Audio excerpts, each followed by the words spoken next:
You're listening to Prevention is the New Cure, the health and politics podcast. With former Minister Steve Brine and me, James Bethell. Happy New Year, James. Happy New Year, Steve. You look very, very refreshed and full of bon vivant. Yes, because I've been skiing and that always makes me happy. That is Steve's happy place. Yes, I can feel that. I went skiing in Japan and we spent most of our time walking up slopes doing something called ski touring. And I'll definitely be back in the Alps next year. Is that cross-country skiing? Yeah, it's walking up and then for about an hour and then skiing down for about 5 minutes. Oh, yeah, so old school. So basically, my Yeah. wife's grandparents used to say that they used to do this. Basically, they would walk up the mountain, eat their lunch at the top, ski down, and that was it. Yeah, I mean, it's got to think. So you're doing it in Japan. You're doing it in the beautiful Alps in powder snow, and it's stunningly beautiful. But I have to say, it's really hard work.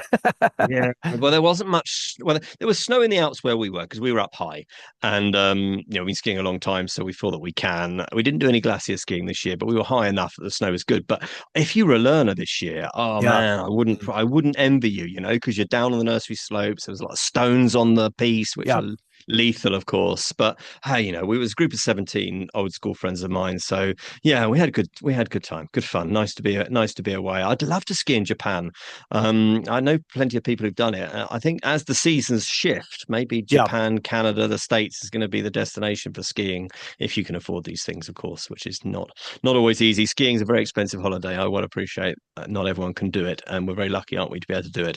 Anyway, Indeed. look, it's good to be back. What an exciting year we've got ahead, and I share your optimism that it's so great to be together, you and I, doing this at last. And we've got some really exciting plans, haven't we, for this year in 2026, and some real sort of big themes in health and politics that you and I are going to unpack. I absolutely hope so. And we're going to try and get some stars onto the show because the issues are big in health at the moment. And I'm so pleased we've got Henry Dimbleby coming up later in the show. He's a big thinker, big player in the food scene, and in recent years has really locked into the connection between food and health. And I think it's going to have a lot of interesting things to say about where we're going because the food strategy that he had suggested did not get implemented. It was probably the right plan for the time, but I can't see it getting reheated. So where on earth are we going to go on food and obesity, Steve? I think Henry's going to have some interesting things to say on that. We will ask the great man later. But before that, health and politics is our thing. So let's just see what's been happening at the moment at the top of the health news agenda. I thought we might start by talking about the new online hospital. Then maybe we'll touch on the child obesity, the new watershed advertising ban that's come in. And then after that, we're going to touch on vaccines. There's some interesting news on vaccines this week. And then we're going to touch on something which many, many people won't have heard of, James, which is called spinal muscular atrophy. We'll explain more in a bit in a minute and why that is to the top of the agenda. But let's go back to the top, talk about online hospital. Wes Streeting out on the media round yesterday, Tuesday this week, second day back, talking about this online hospital, which the Prime Minister had announced in his party conference speech. What do you think? Good idea? I'm a supporter. Listen, there are critics. A lot of people think that it's just a gimmick, that it's repackaging good old traditional ways of doing things. I noticed Bill Morgan, for whom I've got a lot of respect, tweeted, "Why don't you just make the system you've got work before building fancy new playthings?" And he's got a point. I think he'll be echoing the sentiment of a lot of frontline clinicians. I don't quite see it that way. I think that new ways of doing things do need new structures, new ownership, new incentives, or everything just gets stuck in the treacle of legacy and the boredom of habit. So I welcome a bit of bright, disruptive initiatives. And I predict that this approach could become a standard of care for many procedures. There's 9 procedures in it at the moment. I think it could very easily become a really big and important addition to the way we do health in the UK. Concern I have about it is this, James, is that when the Prime Minister announced it in the party conference speech, he said that it would come with a new dedicated workforce. And I think many people across the NHS will be, hold on a minute, it's the dedicated workforce coming for this new online NHS online. And maybe that's what Bill Morgan, who we should explain was Rishi Sunak's health special advisor at number 10. Maybe that's where he's and coming before that, from. Andrew Lansley, special advisor. Yeah. Indeed. And so I worry that, it will take away. Where Streeting's answer to that would be, well, look, if there are people who can see a specialist in Newcastle who live down here in Hampshire, and they can do that because of the NHS online offer, then they're out of your way, his words, in the queue. And therefore, that frees up time in the real world NHS. And so it's complementary, not an alternative that replaces. And that makes some sense to me. So we shouldn't be Luddites about this. I agree. And listen, one of the problems we have is that a lot of our clinical leaders, a lot of the trust CEOs love to have the workforce on a hospital site where they can be absolutely optimized, scrutinized, where the procedures are all in the control of the management. But that does not necessarily suit a lot of healthcare workers themselves. It does for some. If you're really pushing your career hard and you want that intense frontline experience, you may well want to be on a shift rota and driving to a hospital, because very few of them have good public transport, and being on that kind of tough regime.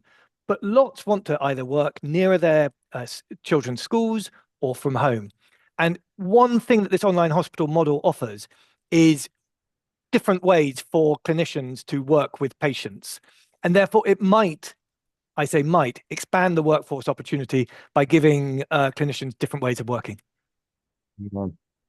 Other news that I noticed just since we sort of come back from New Year, junk food adverts are banned on television and online starting from Monday this week, 2 days ago, as part of a drive to tackle child obesity. It's a UK-wide ban, and it stops all food that are high in the fat, salt, and sugar, the HFSS as it's called, being advertised on TV before the 9 p.m. watershed and at any time online. It's a policy that I wrote in the child obesity plan Yep. when I was the public health minister. We should have done it when we were in office. We didn't get it through. We didn't get it done. This government have.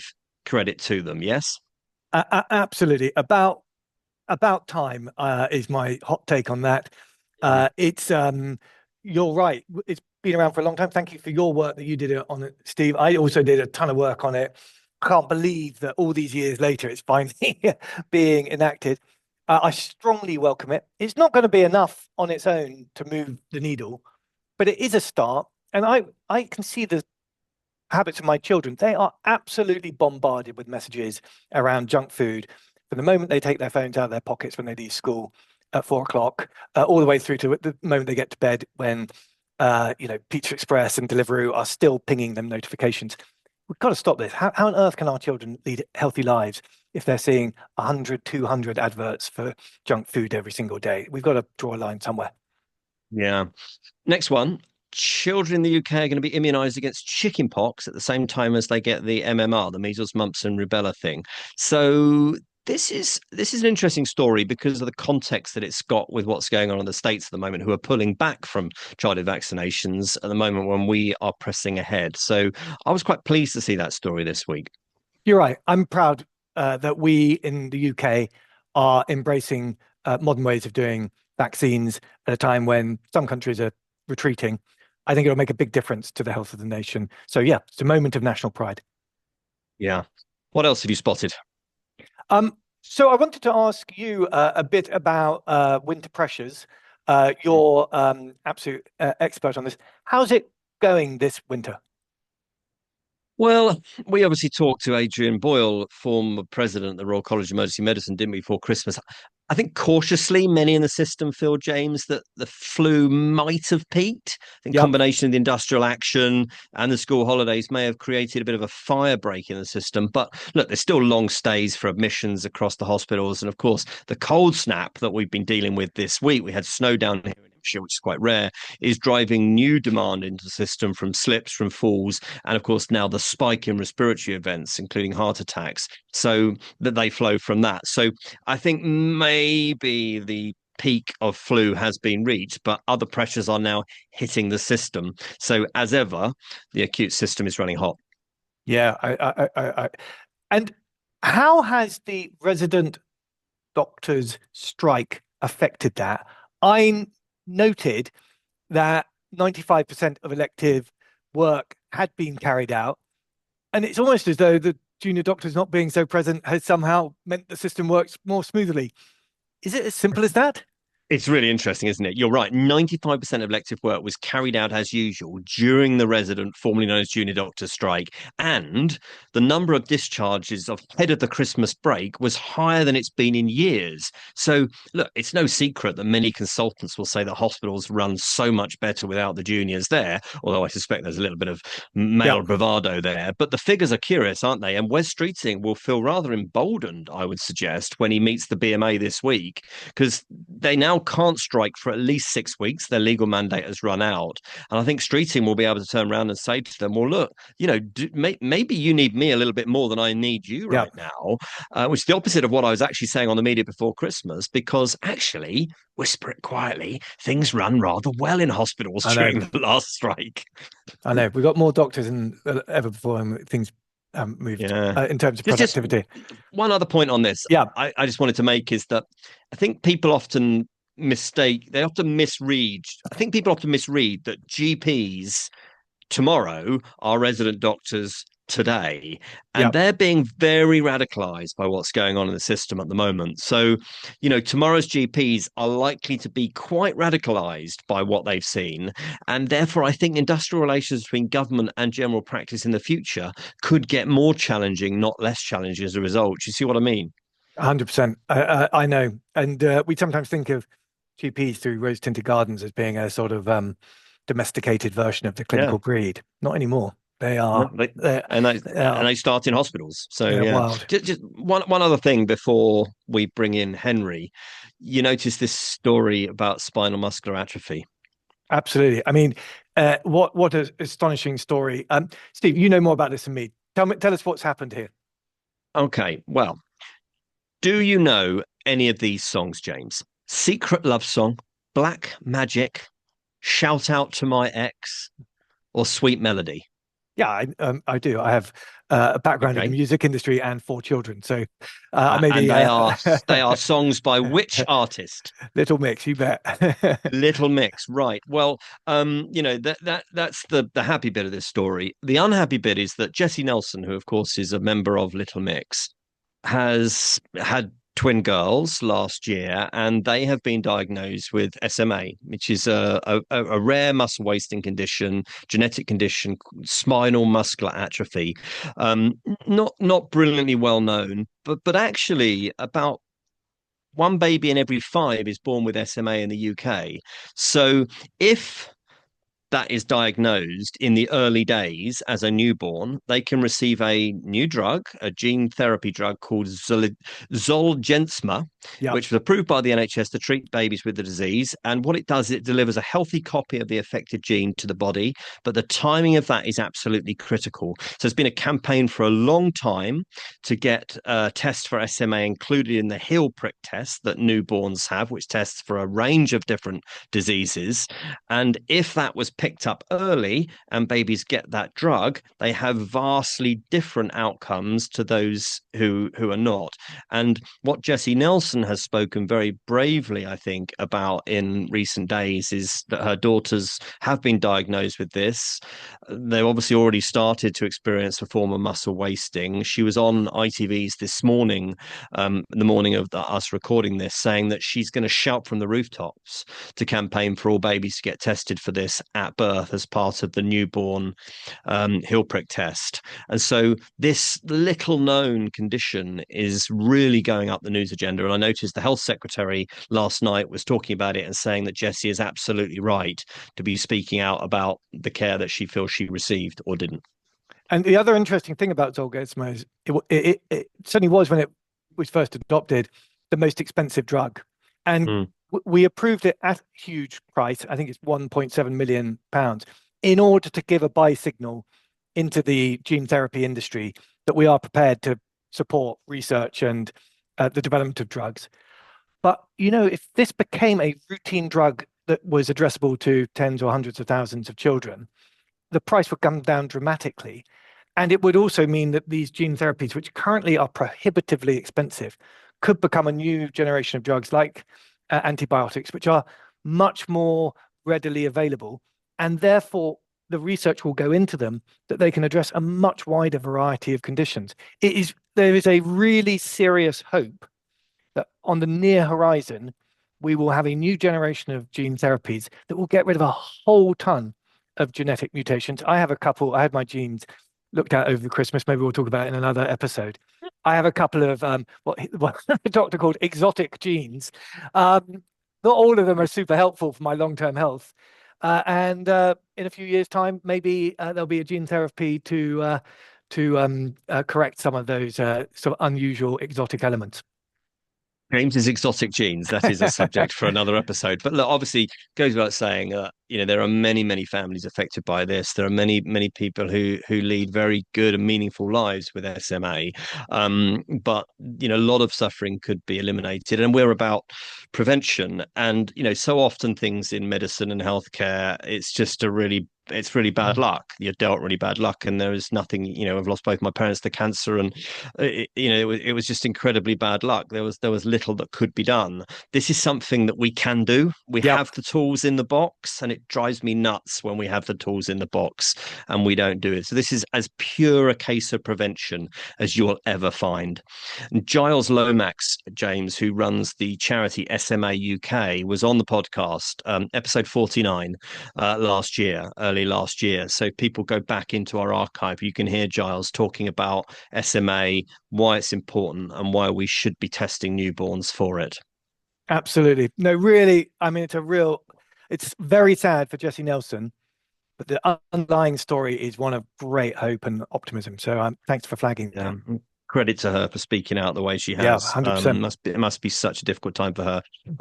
Just one final thing I noticed. YouGov have done some research, James, and maybe we'll talk about this more in detail at some point, is that when you ask the public what should be the government's number one priority for 2026, what do you think the number one item is? Wow, Steve, you're teasing me. Could it possibly be prevention? No. Oh, Tackling immigration. You were hopeful there, I know. Tackle immigration, number one. Yeah. Cost of living, number two. The economy, number three. NHS, number four. I know, that's amazing. Isn't it incredible how NHS has come right down that list? It really has. Yeah. And that's from biggest priority in 26, according to YouGov for the government. So I think that's really interesting, and it'd be fascinating, wouldn't it, to talk to Wes Streeting and Jim Mackey about that at some point. But anyway, listen, that's a whistle stop tour through where we are in health and politics at the moment. Should we take a quick break, and then when we come back, we will introduce Henry. Fantastic. Welcome back, and I'm thrilled to have my friend Henry Dimbleby on the show. He is one of the most thoughtful players in modern policy development, famous for being a food czar and writing a very thoughtful food strategy that we absolutely should have delivered as a country 5 years ago.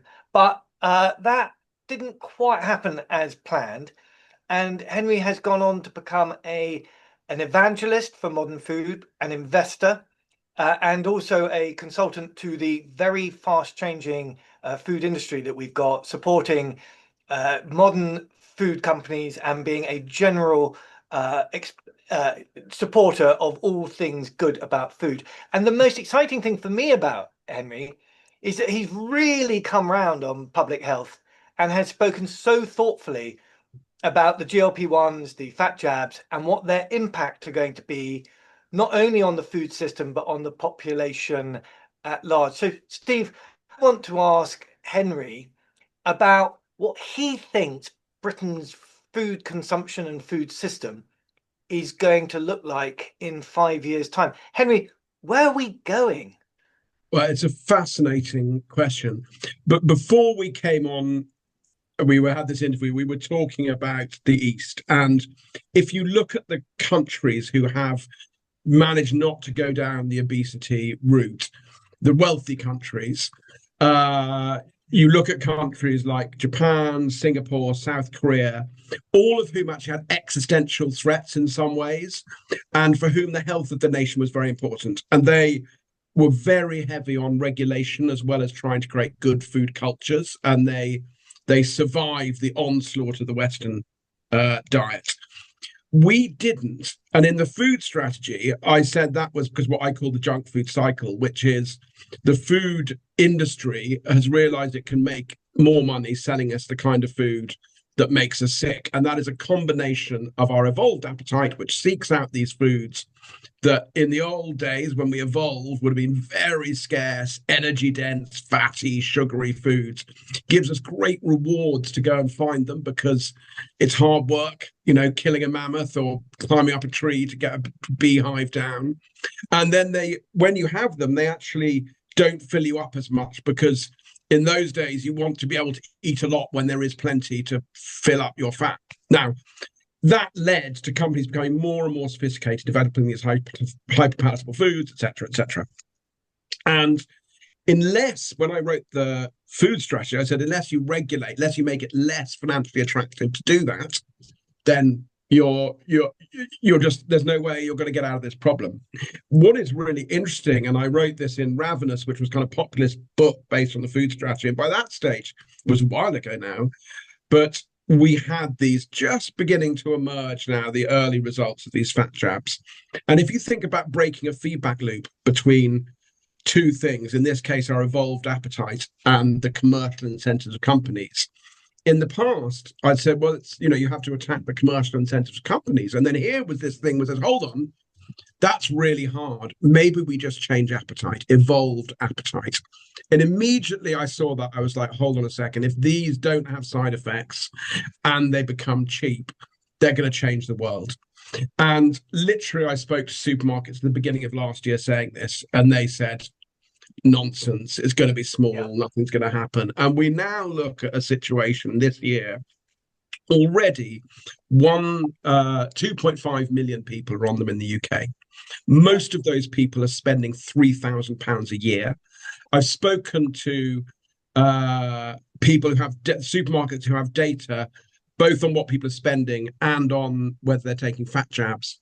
And they say it's not just the rich. People are giving up spending on all sorts of other things to afford these jabs. People really don't want to be fat. On the NHS, the NHS has said about 5 million people should be able to get these. We're going to make money available for 220,000. Only 50,000 people have it on the NHS. And they have BMIs of 47. They're very, very morbidly obese. And it's been incredible for those lives. What you're going to see this year is increasing competition. It's going to come in the form of pills. So you don't need to have cold chain supply. You don't need to have needles as well for people who are scared of needles. And I think by the end of this year, people will be, it will change a lot this year. I think you'll see it was 500,000 added in the last 6 months. I can see it being up to 3.5, 4 million by the end of this year.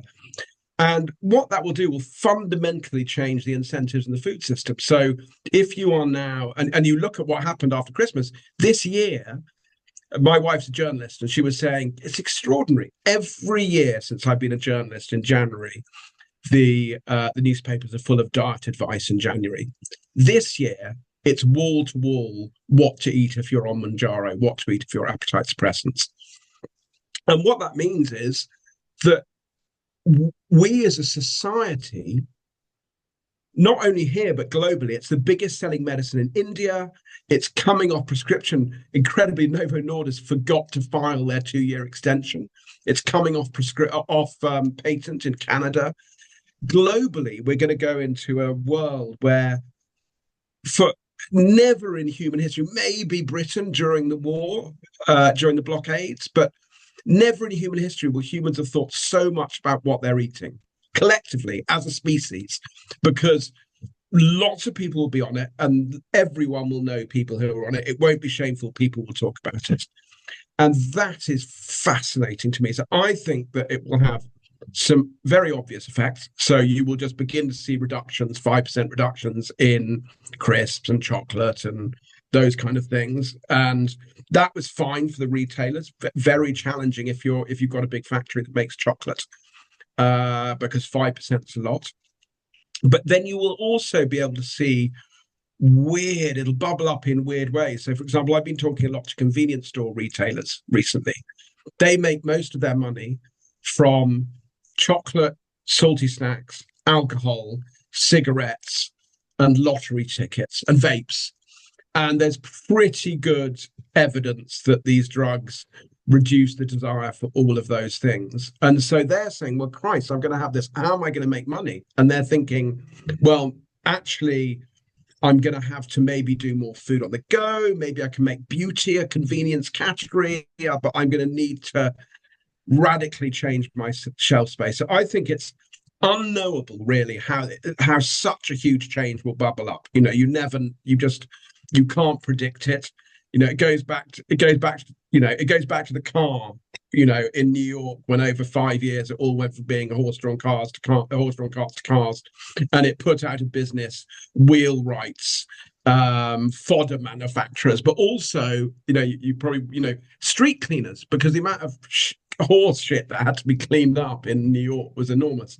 Well, Henry, can I press you on that? Yes. I hear you that in some ways it's unknowable, but I have been through some technological cycles, not least digital music and the internet. Sometimes you do have a pretty good idea of where you're going to be in 20 or 30 years' time. If you sat down and said in 1996, what's digital music going to look like in 20 years' time? Yes. You would have said Spotify. And it just took us a bit of time to get there. So I agree with that. So I think. Can I ask you this question? Yeah. Where is this going to end up? Is there an alternative dystopia that we're heading towards, or are we going to enter some kind of Elysian fields of star jumps and healthiness and long life and not being driven by the food noise, and instead having a more transactional, nutrition-led approach to food, and being able to shake off the chronic diseases that obesity have dumped on us? Okay, so let's put the timeline out. Well, it definitely will have happened. Let's say 10 years. I think it'll happen long before that. But let's say 10 years. And let me say the best version of the world that could happen then, and then some of the things that could go wrong. So the best version of the world in 10 years is these drugs have become cheap, available to anyone who needs them because of their evolved appetite. There have been no significant side effects. It looks like there might be actually significant benefits outside obesity. They're available in a pill form as well as an injection. You'll probably get them in your 40s as you're beginning to spread, just like you get aspirin or statin. And you will only be obese by choice. And obviously there will be people who will be obese by choice, because some people just, people are people, they want all sorts of things. The cost of these kind of diseases of inflammation that are caused by this, these chronic diseases, will have gone down significantly. We'll be healthier until we die. The food system will have changed significantly. It will be,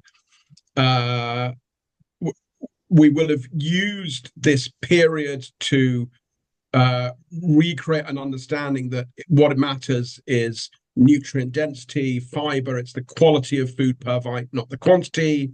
And so food will be better for us. It won't be too much more expensive because everyone will have focused on how to get that to us. And the only problem, which I don't understand, is like what that does if we all live longer to social care and to aging and to, that's for brains bigger than mine. I'm not sure my kids want me to be around when I'm 105 and they're shame. I do think there is a problem about if I'm around and I'm 105 and my son is 75. I think there's a time, but it's a different debate. But there's a philosophical point about there's a time to get out of the way and let them do things. But anyway, that is the kind of nirvana. What could go wrong aside from side effects and it not? With that, we just don't know that. It looks pretty good. We've been using them for 43 years for diabetes, but who knows? I think that in the short term, what they're going to reveal is that volume of food is only part of the problem of what's causing us harms. And actually, quality of food, and particularly the link between the gut and the brain and the immune system are a real problem. And if you look at diseases of inflammation, those chronic diseases can exist in the diabetes can exist in thin people. gut disease condition in people, depression, So what may happen is that the removal of fat shows that there is this huge other problem, which the drugs don't solve. And then I think the food system could respond in two ways. So it could then just try with the, functional products, trying to get rid of these other things. People, what's the economic driver then? People will be bought into that. And you could see a world where we should all just be eating better, but there's a significant number of people who still have these chronic diseases because their diet isn't high quality enough. And it turns out that there's an incentive to sell things at a premium that are meant to be dealing with these problems, but actually don't. So that is one problem that I see that could come with this. But that probably is the biggest issue I see. You need to have, alongside this transition, you need to have an education and a cultural change as well. And that's why I think it's quite exciting, actually, that, in this country, universal free school meals being rolled out to everyone in universal credit, where my charity, Chefs in Schools, is actually using that opportunity to try and change food education in schools. And if you can get those two things alongside each other, I think you could be in a very exciting place in 10 years' time. Yes. The other thing that's going to happen, by the way, in that period on the microbiome is that Demis Hassibis at DeepMind is very good on this. So he says when we did AlphaFold, the most exciting thing we've ever done is not large language models. Folding proteins. It's AlphaFold. Yeah. And we can do chemistry now, but we can't do biology. But we will be able to do biology. And the other exciting thing that I think might happen in that period is that we crack these complex systems using AI, and we begin to understand the microbiome and the link between nutritional density and the brain. And that then unleashes a further wave of medicine and food as medicine, where we can actually say, no, those vitamins, those supplements don't work. You need to have this kind of diet. You with these genes need food in this matrix. And that's pretty exciting. Yeah. That's the next level of understanding. We really don't understand anything. I think that Feynman once said that the CERN, like the CERN loop, trying to understand what atoms did by smashing them together is a bit like throwing a piano out of the top story of a 5-story building and listening to the sound that it makes when it hits the ground. And we're kind of in that. We're actually before that stage with microbiome science and mental health and immune system. So if we get that science alongside these drugs, then we're in a really, really interesting place. And Henry, you famously did the food strategy for the last government, and of course COVID got in the way, and they didn't really take it up, as James said in introduction. Obviously government launched its own national food strategy for England last year. You wrote this piece for The Grocer. I was struck by this comment that you made in there. You said, diet is not like smoking, where success is measured simply by how many people stop. Everyone needs to eat, so we must promote good food as well as curbing the bad. Well, amen. But do you get the sense from, because we do health and politics on this podcast, do you get the sense from these ministers, both at DH and at DEFRA, where obviously you were part of the team for a while before the last government. Do you get a sense this government understand the healthy food and the link between food and health? Some of them do, but whether they can. So I'm going to answer that question in two parts. The first thing is the biggest mistake I think I made in the food strategy was not pushing the good clear enough. So if you look at the targets, 50% increase in fiber, 30% increase in fruit and veg. We need a quarter of a reduction in HFSS, junk food. And yet all of my, except for the education ones, all of my incentives and giving vegetables on prescription to those in poverty, but all the incentives are about restricting the bad. Good and point. I think as a society, we've focused too much on restricting bad. Actually, we need people to eat fiber. We need people to eat fruit and veg. So that's my first reflection, is that we've been too focused on that's taking really interesting. and the drugs are going to do that for us. in terms of this government, I'd done the school food plan before, another in 2013, another government review, and I was pretty open-eyed about what I was doing here, which is that you make arguments in a review and you put out policy, and gradually it gets put in place, and gradually, actually, on farming, most of that's in place. The health stuff coming into play. I had slightly lost hope with this government on farming. They fired Steve Reed and Daniel Zeitner, the two people that understood it. They did this ridiculous tax for inheritance tax for farmers, I always knew they'd undo. Just before Christmas, they kind of silently reversed on that. I think the farming is in a good place. In health, and I'd be very interested in James's take on this, my sense is that on the public health side, Wes Streeting has decided that he is taking on a massive political, he's spending a lot of political capital on trying to reform the NHS, and that he cannot at the same time do public health.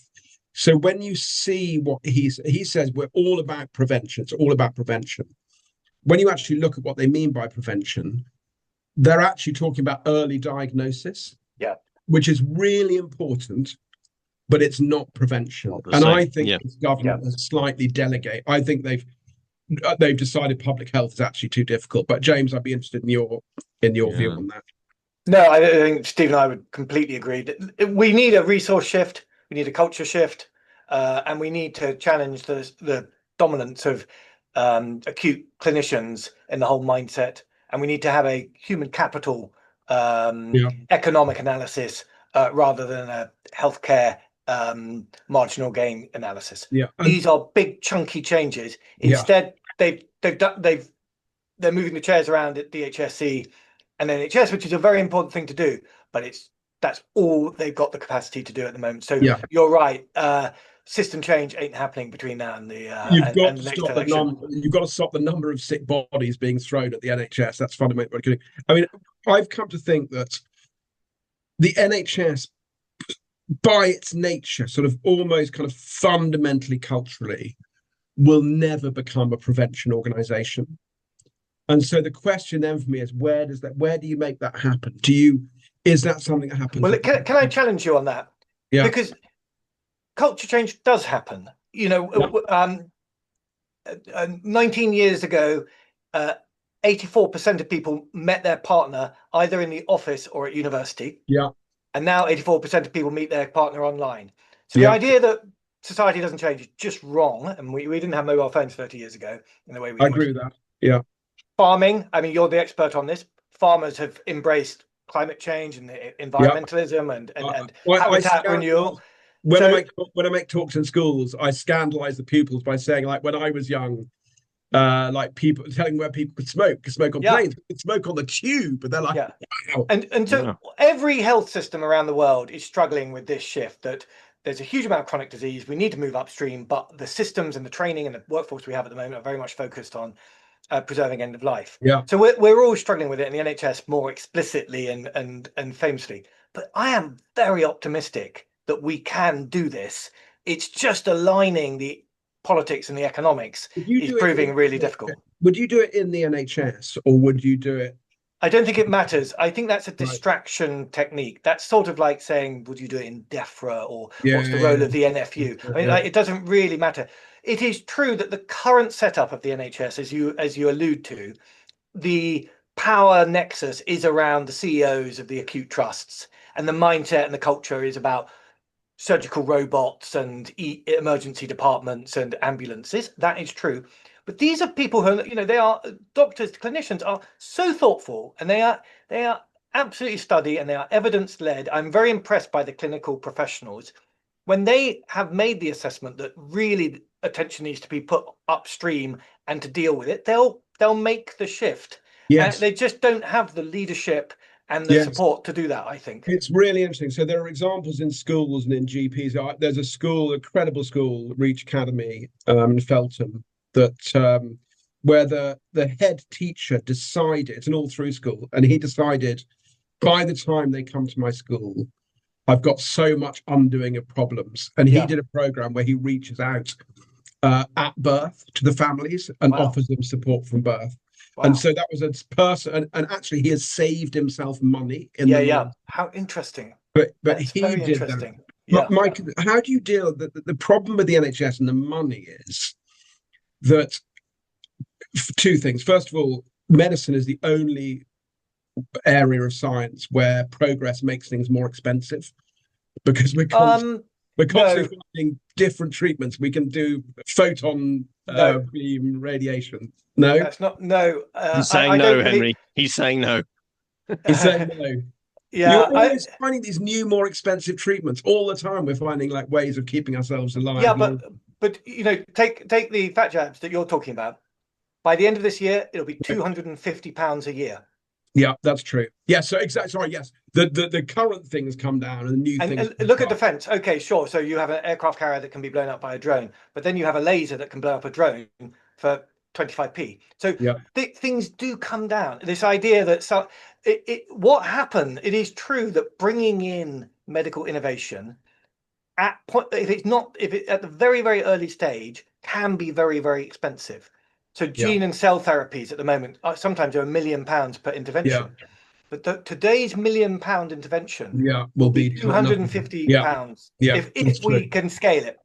So then how do you deal with the political issue in any given year that you either, to do prevention, you either have to give new money, or you have to tell someone they can't have their drugs? You have to take money from treatment. So it's double running, isn't it? It's not double running. I'll tell you why. That's a very big question, but I'll tell you a key insight is you give people the power and the agency to be able to check. So 80% of your health is either within your own habits or the environment you live.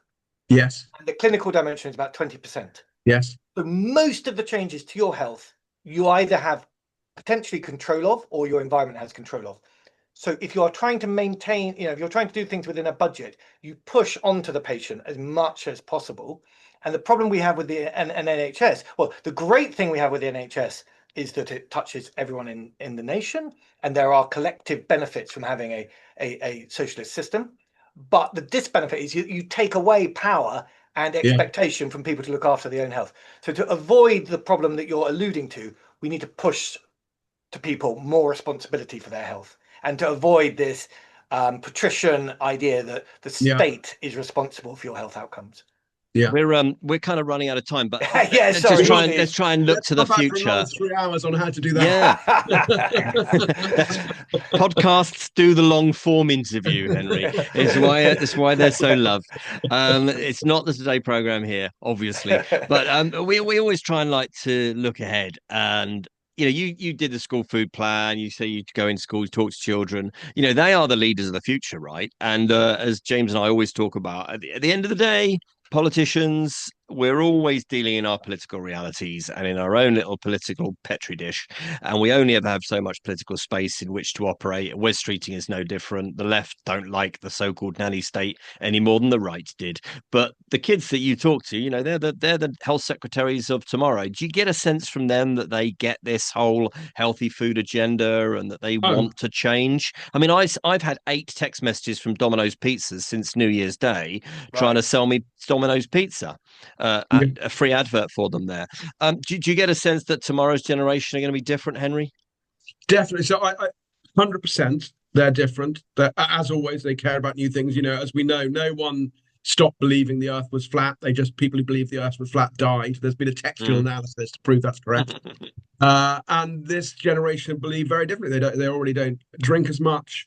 They're more careful. They're if you look at the millennials, their treats are salads and health things.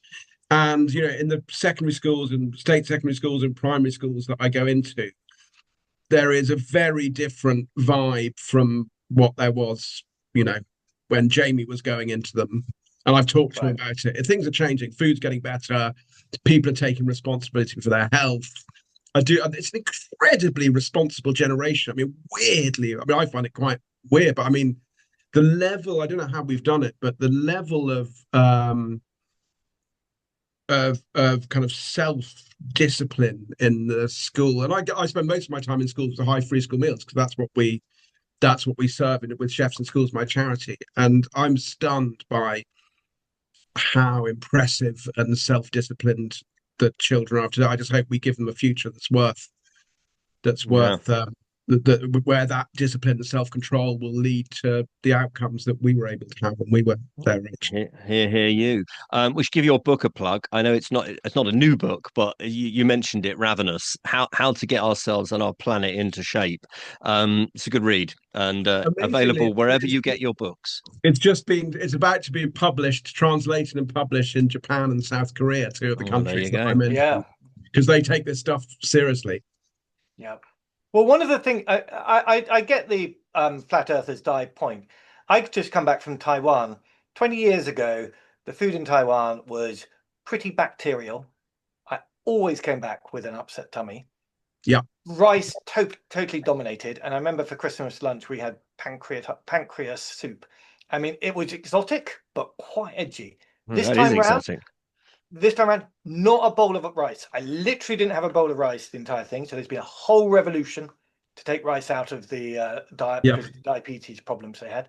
Cleanliness had improved dramatically. People look great.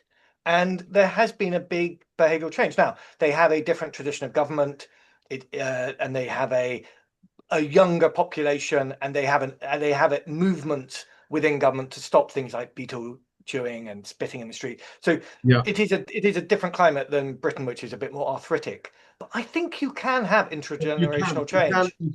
You definitely can. And you've seen it in this country. This country's food culture is like it's much better. You know, at the culinary level, we're much better than France now. When I was a kid, France was miles ahead of us. So you definitely can have change. Yeah. The only thing that I would say on Taiwan, having visited recently, is that I really hope that one of the things that's great is how they use all the beast. So I agree with you but let's keep the pancreas soup coming because it's delicious. It is delicious.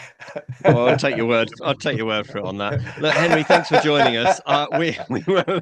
I'm off to my Domino's while you go for your pancreatic soup. Good luck with that. We'll put the link to your socials on our pages, and then people can follow it through, and they can see schoolfoodplan.com and the food strategy stuff and all the stuff that you're doing. And we will watch with interest what you get up to next. Thanks so much. Look forward to seeing the show. Henry, thanks for joining us. Take care. Thank you. Right, there goes Henry back to his plough. It's very good, very entertaining. We love it. We were saying in the chat there afterwards, we love it when guests ask us questions, don't we, James? Yes, that's very nice. What strikes me about him, Steve, is the positivity.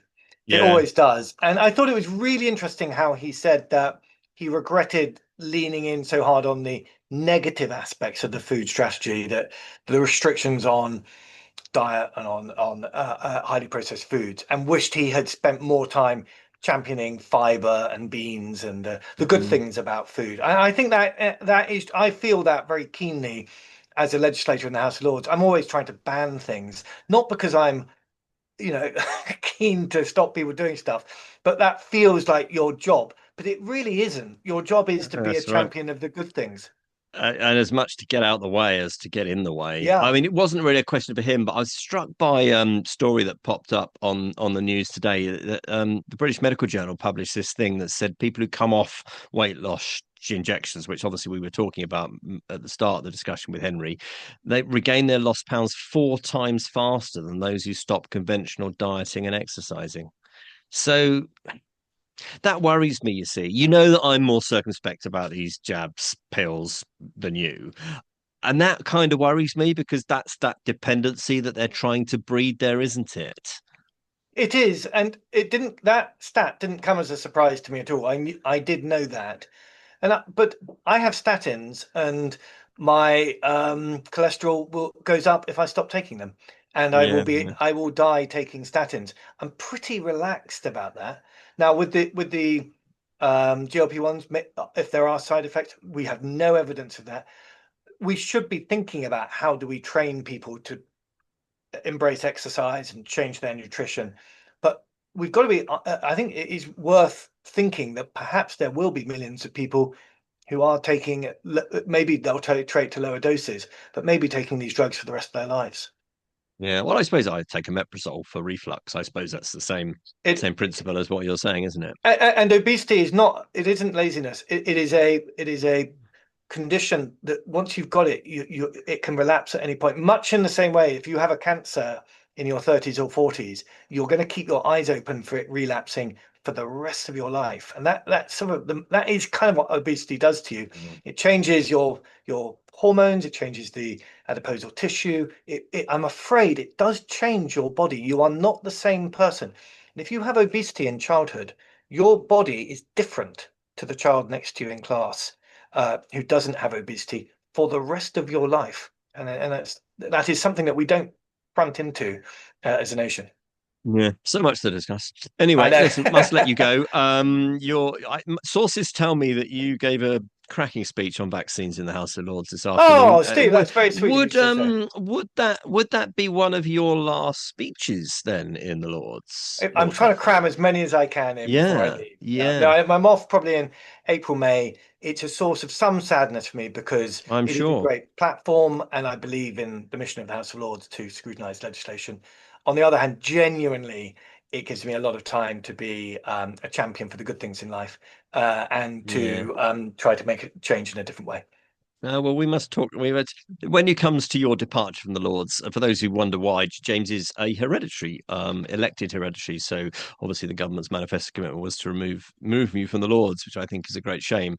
But there you go. We must reflect sometime on your on the podcast on your time in the Lords and all the different things that you've done, because you've made a huge impact and have much more impact still to come, James. I'm sure, not least on this podcast. But listen, it's been great. It's a good episode. Lots going on.